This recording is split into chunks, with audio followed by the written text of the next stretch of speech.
Hi hello నమస్తే welcome back to our channel Varada Vani app. So నిన్న KKR versus Punjab match అయితే వర్షార్పణం అయిపోయింది. సో ఒక ఇన్నింగ్స్ అయింది, సెకండ్ ఇన్నింగ్స్లో ఒక ఓవర్ మాత్రం జరిగింది. ఏదైనా జరగండొచ్చు మ్యాచ్ అయి ఉంటే. ఈచ్ వన్ పాయింట్ వచ్చింది. సో పంజాబ్ ఫోర్త్ ప్లేస్కి అయితే వచ్చింది. ఈరోజు డబల్ ధమాకా, రెండు మ్యాచ్లు ఉన్నాయి. ఫస్ట్ ఎంఐ వర్సెస్ ఎల్ఎస్జీ ముంబైలో ఉంది. హై స్కోరింగ్ ఉండొచ్చు, డే గేమ్ కాబట్టి డ్యూ ఎఫెక్ట్ ఉండదు. టాస్ అంత ఇంపార్టెంట్ కాకపోవచ్చు. ఫస్ట్ బ్యాటింగ్ ఆడితే ఎక్కువ స్కోర్ కొట్టి డిఫెండ్ చేయొచ్చు. చేసింగ్ అయితే రన్స్ ఆపి మీరు చేజ్ కూడా చేయొచ్చు. So anything can happen. And players to watch out for ఫామ్లో ఉన్న Rohit Sharma obviously from Mumbai. And పురాన్ని ఎలాగ ఆపుతారో చూడాలి. పురాన్ అయితే player to watch from LSG.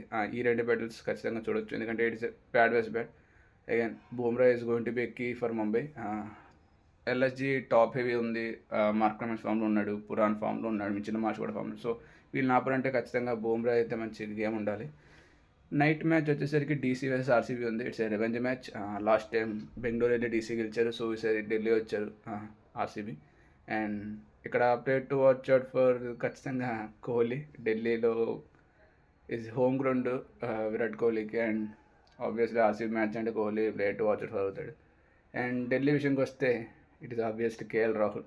Last time మంచి ఇన్నింగ్స్ ఆడాడు, ఇలా బ్యాట్ తిప్పిలో గుద్దాడు. సో అది కంటిన్యూ చేయాలని కోరుకుందాం. అండ్ మ్యాచ్ అయితే ఆర్సీబీ గెలుస్తుంది అనుకుంటున్నా. సో ఫస్ట్ మ్యాచ్ ఏమో ఎంఐ గెలుస్తుంది అనుకుంటున్నా. ఇదనమాట. మీరు ఎవరు గెలుస్తారు అనుకుంటా చెప్పండి. So that's it for today guys. జై హింద్.